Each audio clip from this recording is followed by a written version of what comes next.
यथार्थ मोक्ष पथ।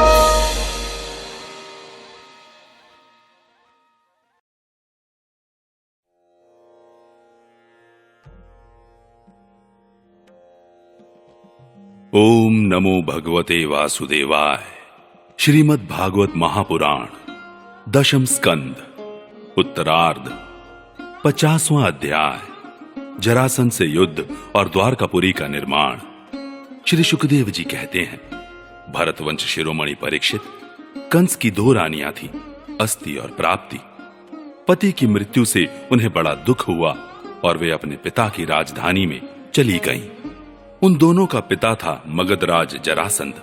उससे उन्होंने बड़े दुख के साथ अपने विधवा होने के कारणों का वर्णन किया। परीक्षित, यह अप्रिय समाचार सुनकर पहले तो जरासंध को बड़ा शोक हुआ, परंतु पीछे वह क्रोध से तिलमिला उठा। उसने यह निश्चय करके कि मैं पृथ्वी पर एक भी यदुवंशी नहीं रहने दूंगा, युद्ध की बहुत बड़ी तैयारी की और 23 अक्षौहिणी सेना के साथ यदुवंशियों की राजधानी मथुरा को चारों ओर से घेर लिया। भगवान श्री कृष्ण ने देखा जरासंध की सेना क्या है, उमड़ता हुआ समुद्र है। उन्होंने यह भी देखा कि उसने चारों ओर से हमारी राजधानी घेर ली है और हमारे स्वजन तथा पूर्ववासी भयभीत हो रहे हैं। भगवान श्री कृष्ण पृथ्वी का भार उतारने के लिए ही मनुष्य का सा वेश धारण किए हुए हैं। अब उन्होंने विचार किया कि मेरे अवतार का क्या प्रयोजन है और इस समय इस स्थान पर मुझे क्या करना चाहिए। उन्होंने सोचा, यह बड़ा अच्छा हुआ कि मगधराज जरासंध ने अपने अधीनस्थ नरपतियों की पैदल, घुड़सवार, रथी और हाथियों से युक्त कई अक्षौहिणी सेना इकट्ठी कर ली है। यह सब तो पृथ्वी का भार ही जुटकर मेरे पास आ पहुंचा है। मैं इसका नाश करूंगा, परंतु अभी मगधराज जरासंध को नहीं मारना चाहिए, क्योंकि वह जीवित रहेगा तो फिर से असुरों की बहुत सी सेना इकट्ठी कर लाएगा। मेरे अवतार का यही प्रयोजन है कि मैं पृथ्वी का बोझ हल्का कर दूं, साधु सज्जनों की रक्षा करूं और दुष्ट दुर्जनों का संहार। समय समय पर धर्म रक्षा के लिए और बढ़ते हुए अधर्म को रोकने के लिए मैं और भी अनेकों शरीर ग्रहण करता हूं। परीक्षित, भगवान श्री कृष्ण इस प्रकार विचार कर ही रहे थे कि आकाश से सूर्य के समान चमकते हुए 2 रथ आ पहुंचे। उनमें युद्ध की सारी सामग्रियां सुसज्जित थीं और 2 सारथी उन्हें हाँक रहे थे। इसी समय भगवान के दिव्य और सनातन आयुध भी अपने आप वहां आकर उपस्थित हो गए। उन्हें देखकर भगवान श्री कृष्ण ने अपने बड़े भाई बलराम जी से कहा, भाई जी, आप बड़े शक्तिशाली हैं। इस समय जो यदुवंशी आपको ही अपना स्वामी और रक्षक मानते हैं, जो आपसे ही सनात हैं, उन पर बहुत बड़ी विपत्ति आ पड़ी है। देखिए, यह आपका रथ है और आपके प्यारे आयुध हल मूसल भी आ पहुंचे हैं। अब आप इस रथ पर सवार होकर शत्रु सेना का संहार कीजिए और अपने स्वजनों को इस विपत्ति से बचाइए। भगवान, साधुओं का कल्याण करने के लिए ही हम दोनों ने अवतार ग्रहण किया है। अतः अब आप यह 23 अक्षौहिणी सेना, पृथ्वी का यह विपुल भार नष्ट कीजिए। भगवान श्री कृष्ण और बलराम जी ने यह सलाह करके कवच धारण किए और रथ पर सवार होकर वे मथुरा से निकले। उस समय दोनों भाई अपने अपने आयुध लिए हुए थे और छोटी सी सेना उनके साथ साथ चल रही थी। श्री कृष्ण का रथ हाँक रहा था दारूक। पुरी से बाहर निकलकर उन्होंने अपना 5 जन्य शंख बजाया। उनके शंख की भयंकर ध्वनि सुनकर शत्रु पक्ष की सेना के वीरों का हृदय डर के मारे थर्रा उठा। उन्हें देखकर मगधराज जरासंध ने कहा, पुरुषाधम कृष्ण, तू तो अभी निरा बच्चा है। अकेले तेरे साथ लड़ने में मुझे लाज लग रही है। इतने दिनों तक तू न जाने कहां कहां छिपा फिरता था। मंद, तू तो अपने मामा का हत्यारा है, इसलिए मैं तेरे साथ नहीं लड़ सकता। जा, मेरे सामने से भाग जा। बलराम, यदि तेरे चित्त में यह श्रद्धा हो कि युद्ध में मरने पर स्वर्ग मिलता है, तो तू आ, हिम्मत बांधकर मुझसे लड़। मेरे बाणों से छिन्न भिन्न हुए शरीर को यहां छोड़कर स्वर्ग में जा, अथवा यदि तुझ में शक्ति हो तो मुझे ही मार डाल। भगवान श्री कृष्ण ने कहा, मगधराज, जो शूरवीर होते हैं वे तुम्हारी तरह डींग नहीं हाँकते। वे तो अपना बल पौरुष ही दिखलाते हैं। देखो, अब तुम्हारी मृत्यु तुम्हारे सिर पर नाच रही है। तुम वैसे ही अकबक कर रहे हो जैसे मरने के समय कोई सन्निपात का रोगी करे। बक लो, मैं तुम्हारी बात पर ध्यान नहीं देता। श्री सुखदेव जी कहते हैं, परीक्षित, जैसे वायु बादलों से सूर्य को और धुएं से आग को ढक लेती है, किंतु वास्तव में वे ढकते नहीं, उनका प्रकाश फिर फैलता ही है, वैसे ही मगध राज जरासंध ने भगवान श्री कृष्ण और बलराम के सामने आकर अपनी बहुत बड़ी बलवान और अपार सेना के द्वारा उन्हें चारों ओर से घेर लिया। यहां तक कि उनकी सेना, रथ, ध्वजा, घोड़ों और सारथियों का दिखना भी बंद हो गया। मथुरापुरी की स्त्रियां अपने महलों की अटारियों, छज्जों और फाटकों पर चढ़कर युद्ध का कौतुक देख रही थीं। जब उन्होंने देखा कि युद्ध भूमि में भगवान श्री कृष्ण की गरुड़ चिन्ह से चिन्हित और बलराम जी की ताल चिन्ह से चिन्हित ध्वजा वाले रथ नहीं दिख रहे हैं, तब वे शोक के आवेग से मूर्छित हो गईं। जब भगवान श्री कृष्ण ने देखा कि शत्रु सेना के वीर हमारी सेना पर इस प्रकार बाणों की वर्षा कर रहे हैं मानो बादल पानी की अनगिनत बूंदें बरसा रहे हों, और हमारी सेना उससे अत्यंत पीड़ित व्यथित हो रही है, तब उन्होंने अपने देवता और असुर दोनों से सम्मानित शारंग धनुष का टंकार किया। इसके बाद वे तर्कस में से बाण निकालने, उन्हें धनुष पर चढ़ाने और धनुष की डोरी खींचकर झुंड के झुंड बाण छोड़ने लगे। उस समय उनका वह धनुष इतनी फुर्ती से घूम रहा था मानो कोई बड़े वेग से अलाद चक्र घुमा रहा हो। इस प्रकार भगवान श्री कृष्ण जरासंध की चतुरंगिणी, हाथी, घोड़े, रथ और पैदल सेना का संहार करने लगे। इससे बहुत से हाथियों के सिर फट गए और वे मर मर कर गिरने लगे। बाणों की बौछार से अनेकों घोड़ों के सिर धड़ से अलग हो गए। घोड़े, ध्वजा, सारथी और रथियों के नष्ट हो जाने से बहुत से रथ बेकाम हो गए। पैदल सेना की बाहें, जांग और सिर आदि अंग प्रत्यंग कट कट कर गिर पड़े। उस युद्ध में अपार तेजस्वी भगवान बलराम जी ने अपने मूसल की चोट से बहुत से मतवाले शत्रुओं को मार मार कर उनके अंग प्रत्यंग से निकले हुए खून की सैकड़ों नदियां बहा दी। कहीं मनुष्य कट रहे हैं तो कहीं हाथी और घोड़े छटपटा रहे हैं। उन नदियों में मनुष्यों की भुजाएं सांप के समान जान पड़ती और सिर इस प्रकार मालूम पड़ते मानो कछुओं की भीड़ लग गई हो। मरे हुए हाथी द्वीप जैसे और घोड़े ग्राहों के समान जान पड़ते। हाथ और जांघें मछलियों की तरह, मनुष्यों के केश सेवार के समान, धनुष तरंगों की भांति और अस्त्र शस्त्र लता एवं तिनकों के समान जान पड़ते। ढालें ऐसी मालूम पड़ती मानो भयानक भंवर हो। बहुमूल्य मणियां और आभूषण पत्थर के रोड़ों तथा कंकड़ों के समान बहे जा रहे थे। उन नदियों को देखकर कायर पुरुष डर रहे थे और वीरों का आपस में खूब उत्साह बढ़ रहा था।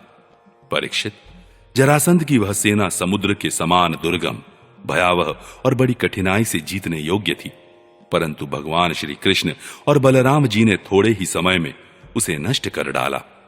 वे सारे जगत के स्वामी हैं, उनके लिए एक सेना का नाश कर देना केवल खिलवाड़ ही तो है। परीक्षित, भगवान के गुण अनंत हैं। वे खेल खेल में ही तीनों लोकों की उत्पत्ति, स्थिति और संहार करते हैं। उनके लिए यह कोई बड़ी बात नहीं है कि वे शत्रुओं की सेना का इस प्रकार बात की बात में सत्यानाश कर दें। तथापि जब वे मनुष्य का सा वेश धारण करके मनुष्य की सी लीला करते हैं, तब उसका भी वर्णन किया ही जाता है। इस प्रकार जरासंध की सारी सेना मारी गई, रथ भी टूट गया, शरीर में केवल प्राण बाकी रहे। तब भगवान श्री बलराम जी ने जैसे एक सिंह दूसरे सिंह को पकड़ लेता है, वैसे ही बलपूर्वक महाबली जरासंध को पकड़ लिया।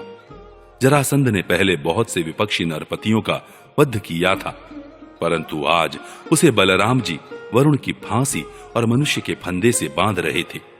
भगवान श्री कृष्ण ने यह सोचकर कि यह छोड़ दिया जाएगा तो और भी सेना इकट्ठी करके लाएगा तथा हम सहज ही पृथ्वी का भार उतार सकेंगे, बलराम जी को रोक दिया। बड़े शूरवीर जरासंध का सम्मान करते थे, इसलिए उसे इस बात पर बड़ी लज्जा मालूम हुई कि मुझे श्री कृष्ण और बलराम ने दया करके दीन की भांति छोड़ दिया है। अब उसने तपस्या करने का निश्चय किया, परंतु रास्ते में उसके साथी नरपतियों ने बहुत समझाया कि राजन, यदुवंशियों में क्या रखा है, वे आपको बिल्कुल ही पराजित नहीं कर सकते थे। आपको प्रारब्धवश ही नीचा देखना पड़ा है। उन लोगों ने भगवान की इच्छा, फिर विजय प्राप्त करने की आशा आदि बतलाकर तथा लौकिक दृष्टांत एवं युक्तियां दे देकर यह बात समझा दी कि आपको तपस्या नहीं करनी चाहिए। परीक्षित, उस समय मगधराज जरासंध की सारी सेना मर चुकी थी। भगवान बलराम जी ने उपेक्षा पूर्वक उसे छोड़ दिया था। इससे वह बहुत उदास होकर अपने देश मगध को चला गया।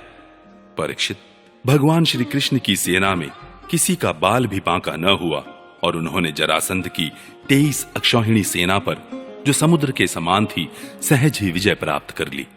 उस समय बड़े बड़े देवता उन पर नंदन वन के पुष्पों की वर्षा और उनके इस महान कार्य का अनुमोदन प्रशंसा कर रहे थे। जरासंध की सेना के पराजय से मथुरावासी भयरहित हो गए थे और भगवान श्री कृष्ण की विजय से उनका हृदय आनंद से भर रहा था। भगवान श्री कृष्ण आकर उनमें मिल गए।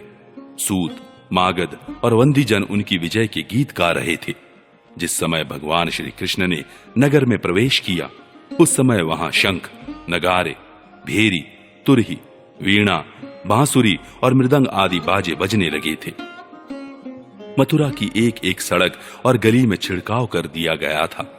चारों ओर हंसते खेलते नागरिकों की चहल पहल थी।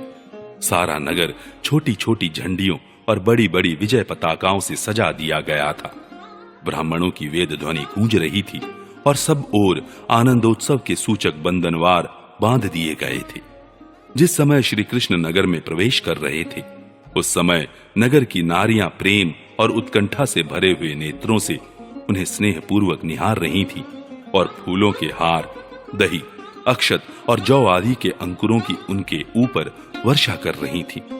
भगवान श्री कृष्ण रणभूमि से अपार धन और वीरों के आभूषण ले आए थे।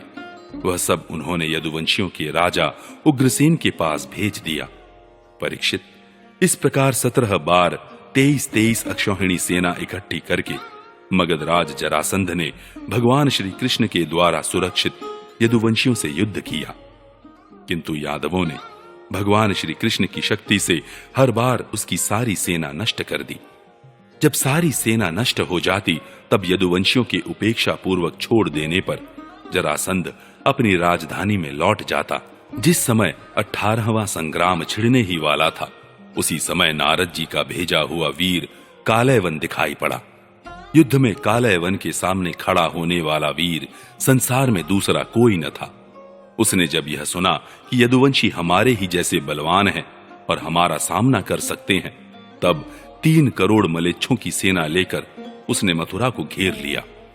कालयवन की यह असमय चढ़ाई देखकर भगवान श्री कृष्ण ने बलराम जी के साथ मिलकर विचार किया, अहो, इस समय तो यदुवंशियों पर जरासंध और कालयवन, ये दो विपत्तियां एक साथ ही मंडरा रही हैं। आज इस परम बलशाली यवन ने हमें आकर घेर लिया है और जरासंध भी आज, कल या परसों में आ ही जाएगा। यदि हम दोनों भाई इसके साथ लड़ने में लग गए और उसी समय जरासंध आ पहुंचा, तो वह हमारे बंधुओं को मार डालेगा या तो कैद करके अपने नगर में ले जाएगा, क्योंकि वह बहुत बलवान है। इसलिए आज हम लोग एक ऐसा दुर्ग, ऐसा किला बनाएंगे जिसमें किसी भी मनुष्य का प्रवेश करना अत्यंत कठिन हो। अपने स्वजन संबंधियों को उसी किले में पहुंचाकर फिर इस यवन का वध कराएंगे।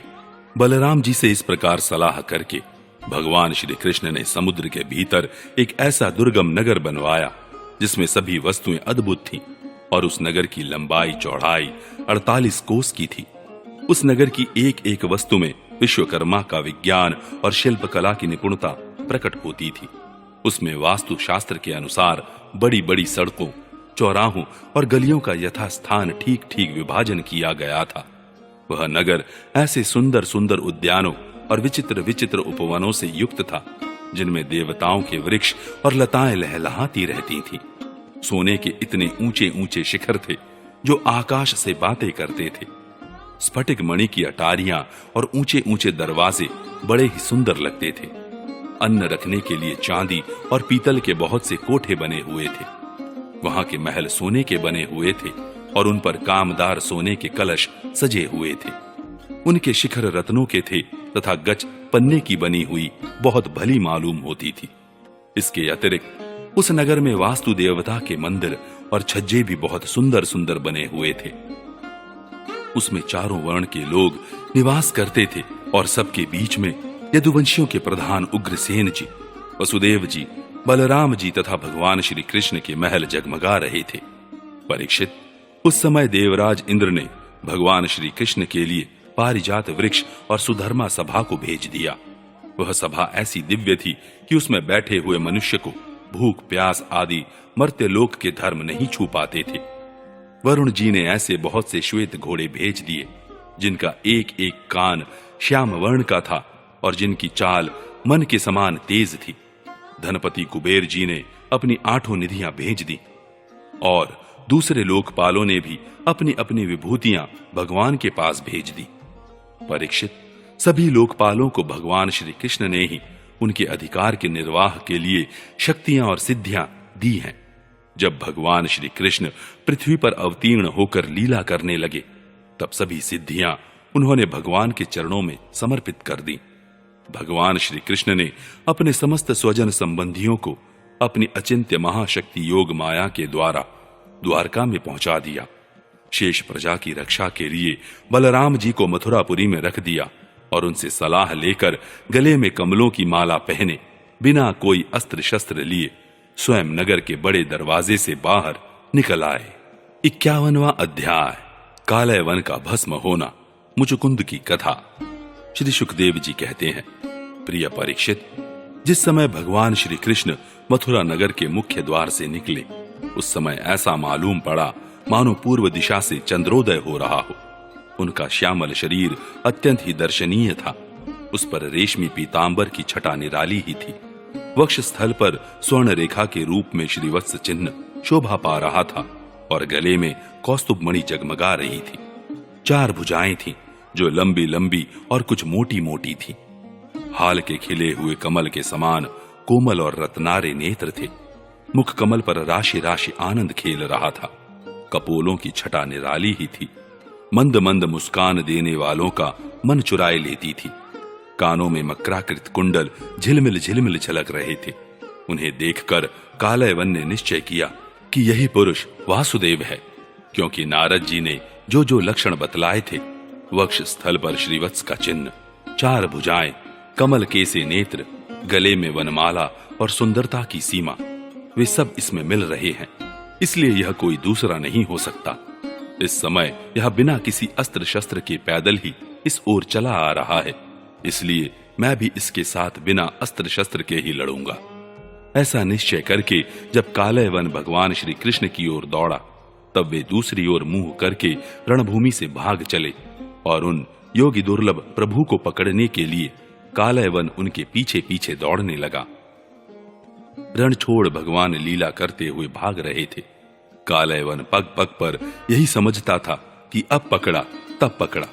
इस प्रकार भगवान उसे बहुत दूर एक पहाड़ की गुफा में ले गए। कालयवन पीछे से बार बार आक्षेप करता कि अरे भाई, तुम परम यशस्वी यदुवंश में पैदा हुए हो, तुम्हारा इस प्रकार युद्ध छोड़कर भागना उचित नहीं है। परंतु अभी उसके अशुभ निश्चेष नहीं हुए थे, इसलिए वह भगवान को पाने में समर्थ न हो सका। उसके आक्षेप करते रहने पर भी भगवान उस पर्वत की गुफा में घुस गए। उनके पीछे कालयवन भी घुसा। वहां उसने एक दूसरे ही मनुष्य को सोते हुए देखा। उसे देखकर कालयवन ने सोचा, देखो तो सही, यह मुझे इस प्रकार इतनी दूर ले आया और अब इस तरह मानो इसे कुछ पता ही न हो साधु बाबा बनकर सो रहा है। यह सोचकर उस मूढ़ ने उसे कसकर एक लात मारी। वह पुरुष वहां बहुत दिनों से सोया हुआ था। पैर की ठोकर लगने से वह उठ पड़ा और धीरे धीरे उसने अपनी आंखें खोली। इधर उधर देखने पर पास ही कालयवन खड़ा हुआ दिखाई दिया। परीक्षित, वह पुरुष इस प्रकार ठोकर मारकर जगाए जाने से कुछ रुष्ट हो गया था। उसकी दृष्टि पड़ते ही कालयवन के शरीर में आग पैदा हो गई और वह क्षण भर में जलकर राख का ढेर हो गया। राजा परीक्षित ने पूछा, भगवान, जिसके दृष्टिपात मात्र से कालयवन जलकर भस्म हो गया, वह पुरुष कौन था? किस वंश का था? उसमें कैसी शक्ति थी और वह किसका पुत्र था? आप कृपा करके यह भी बतलाइए कि वह पर्वत की गुफा में जाकर क्यों सो रहा था? श्री सुखदेव जी कहते हैं, परीक्षित, वे इक्ष्वाकु वंशी महाराज मानधाता के पुत्र राजा मुचुकुंद थे। वे ब्राह्मणों के परम भक्त, सत्य प्रतिज्ञ, संग्राम विजयी और महापुरुष थे। एक बार इंद्रादि देवता असुरों से अत्यंत भयभीत हो गए थे। उन्होंने अपनी रक्षा के लिए राजा मुचुकुंद से प्रार्थना की और उन्होंने बहुत दिनों तक उनकी रक्षा की। जब बहुत दिनों के बाद देवताओं को सेनापति के रूप में स्वामी कार्तिकेय मिल गए, तब उन लोगों ने राजा मुचुकुंद से कहा, राजन, आपने हम लोगों की रक्षा के लिए बहुत श्रम और कष्ट उठाया है, अब आप विश्राम कीजिए। वीर शिरोमणे, आपने हमारी रक्षा के लिए मनुष्य लोक का अपना अकंटक राज्य छोड़ दिया और जीवन की अभिलाषाएं तथा भोगों का भी परित्याग कर दिया। अब आपके पुत्र, रानियां, बंधु बांधव और अमात्य मंत्री तथा आपके समय की प्रजा में से कोई नहीं रहा है। सबके सब काल के गाल में चले गए। काल समस्त बलवानों से भी बलवान है। वह स्वयं परम समर्थ, अविनाशी और भगवत स्वरूप है।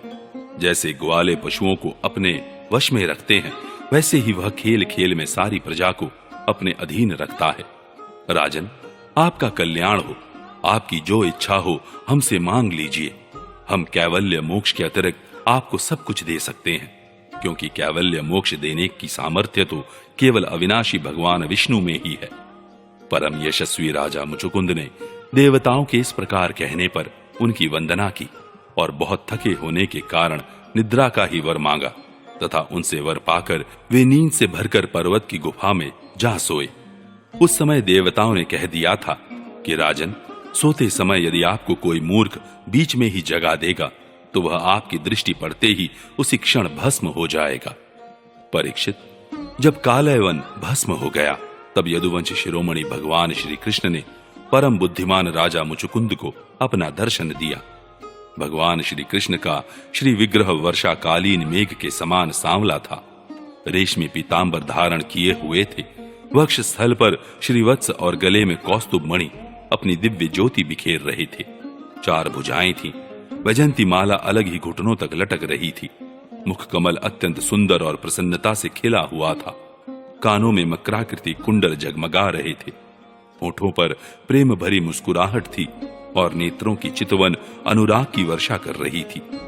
अत्यंत दर्शनीय तरुण अवस्था और मतवाले सिंह के समान निर्भीक चाल।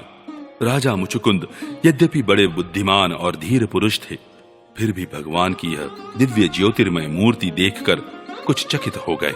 उनके तेज से हतप्रतिभ हो सकपका गए। भगवान अपने तेज से दूरदर्श जान पड़ते थे। राजा ने तनिक शंकित होकर पूछा,